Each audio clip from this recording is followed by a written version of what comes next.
اب بات کر لیتے ہیں کہ غزہ کے اندر اسرائیل کے حملوں میں کیا نقصان ہوا ہے۔ میرے پاس ایک بڑی خبر ہے کہ ایک مشہور ڈاکٹر تھے غزہ کے، جو غزہ کے انڈونیشی ہاسپٹل سے منسلک تھے اور اس کے چیف تھے،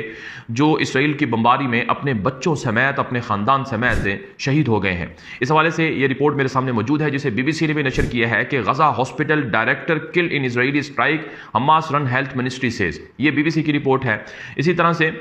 ایک اور جو رپورٹ ہے وہ دی گارڈین کی ہے، جس کا عنوان کچھ یوں ہے کہ shock and grief as senior doctor کل ان اسرائیلی ایئر اسٹرائک ان غزہ۔ یہ دی گارڈین دونوں برطانوی نشریاتی ادارے ہیں جن کی یہ رپورٹ ہے۔ اس کے علاوہ دی انڈیپینڈنٹ، یہ برطانیہ کا نشریاتی ادارہ ہے جس کی اردو کے اندر بھی نشریات ہوتی ہیں، اس نے رپورٹ میں لکھا کہ یہ جو ڈاکٹر اسرائیلی حملے کا نشانہ بنے ہیں انڈونیشین ہسپتال کے، یہ ہارٹ اسپیشلسٹ تھے اور ان کا نام مروان تھا، اور یہ پاکستان میں سندھ کے اندر جامشورو علاقہ ہے، وہاں سے یہ پڑھے ہوئے تھے، یعنی پاکستان کی یونیورسٹی سے یہ ڈاکٹر بن کر یہ غزہ میں اپنے علاقے میں گئے تھے کام کرنے کے لیے۔ اب دنیا بھر کی یونیورسٹیوں میں جو پڑھنے والے غزہ کے لوگ تھے، ڈاکٹرز تھے، وہ اپنے ملک یعنی اپنے علاقوں میں گئے تاکہ اپنے لوگوں کی مدد کر سکیں۔ حالانکہ وہ اپنا ملک چھوڑ سکتے تھے، ان کے پاس نیشنلٹیاں بھی تھیں، جیسے کہ حسام ابو صفیہ ایک بڑے مشہور ڈاکٹر ہیں غزہ کے، جن کو اسرائیل نے قید کر رکھا ہے، وہ روسی نیشنل تھے، وہ چاہتے تو وہ چھوڑ کر چلے جاتے، لیکن وہ اپنے بچے گھر سب کچھ انہوں نے قربان کر دیا تاکہ اپنے لوگوں کی، اپنے غزہ کے لوگوں کی مدد کر سکے۔ اب ایک اور جو خبر آ رہی ہے وہ یہ ہے، یہ خبر میرے پاس موجود ہے جسے غزہ کی طرف سے نشر کیا گیا ہے کہ پچھلے 48 گھنٹوں میں اسرائیلی فوج نے 26 جو اجتماعی حملے ہیں وہ کیے ہیں، جس کی وجہ سے 300 سے زائد لوگ غزہ کے اندر جاں بحق ہوئے ہیں اور سینکڑوں زخمی ہوئے ہیں، اور اندھا دھند حملوں میں غزہ کے اندر جو انسانی امداد کے مراکز ہیں وہ بھی نشانہ بنے ہیں۔ یہ غزہ کی وزارت اطلاعات کی طرف سے رپورٹ نشر ہوئی ہے۔ تو آپ دیکھ لیں کہ غزہ میں کتنا ظلم و ستم اس وقت چل رہا ہے، اور اب غزہ کی جنگ کو بند کرنے کی بات کی جا رہی ہے کہ غزہ کی جنگ بندی ہوگی، اور اس حوالے سے اگلے 24 سے 48 گھنٹے بڑے اہم ہیں۔ حماس کے جواب کا انتظار ہے اسرائیل کو، اور خبر یہ آ رہی ہے کہ نیتن یاہو کا جو دورہ امریکہ ہے 7 جولائی کو، جو اس نے ملاقات کرنی ہے منڈے کو امریکی صدر ٹرمپ سے، اس سے پہلے اسرائیل غزہ کی جنگ بندی کی تیاری کر چکا ہے اور جنگ بندی ہو سکتی ہے۔ آج میرے پاس جو بڑی خبر آئی ہے جسے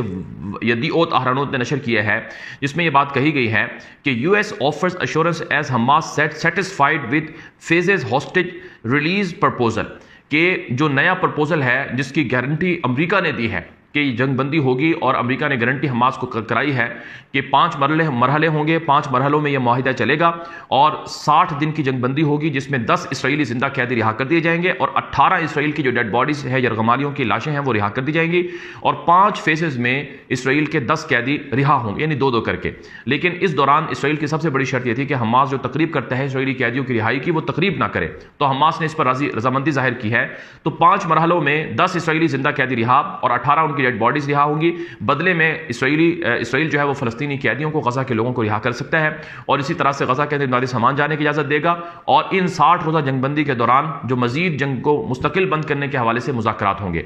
اب یہ جو معاہدہ ہے اسرائیل کے بقول یہ ہم نے قبول کر لیا ہے اور ہم اس کے لیے تیار ہیں، اور حماس کو امریکہ کی طرف سے گارنٹی اور ضمانت دی گئی ہے کہ اسرائیل واقعی جنگ کو بند کر دے گا۔ لیکن کیا حماس اس معاہدے کو قبول کرے گا؟ اس حوالے سے ان کا جواب آنا باقی ہے۔ اسی سلسلے میں اگلے 24 سے 48 گھنٹے بڑے اہم ہیں، اور خبر یہ ہے کہ ترکی میں ایک بہت بڑی میٹنگ ہوئی ہے جس میں حماس کے وفد نے جو ترک وزیر خارجہ ہے حکان فیدان، اس کے ساتھ ایک گرینڈ میٹنگ کی ہے جس میں ترکی نے بھی گارنٹی اور ضمانت دلوائی ہے کہ امریکہ جو ہے وہ غزہ کی جنگ کو دوبارہ شروع نہیں کرے گا اور یہ جنگ بند ہوگی۔ اس طرح کے معاملات ڈسکس ہوئے ہیں، اور قاہرہ کے اندر بھی میٹنگ ہوئی ہے اور قطر کے اندر بھی میٹنگ چل رہی ہے۔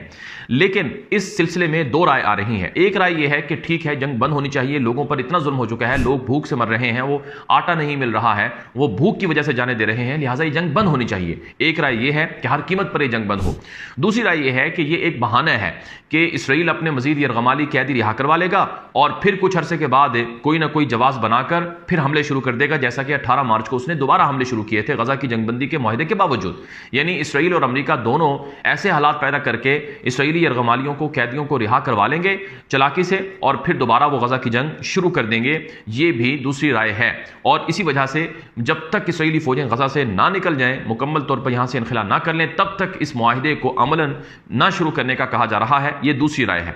اب جو غزہ کے اندر اسرائیل کے اہداف ہیں وہ کیا ہیں؟ ذرا یہ سن لیں، یہ میرے پاس ایک خبر ہے، دی یروشلم پوسٹ کے اندر نشر ہوئی ہے، نیتن یاہو کے حوالے سے یہ خبر ہے کہ دیر ول بی نو حماسستان، Netanyahu declares as terror group, review U S Cs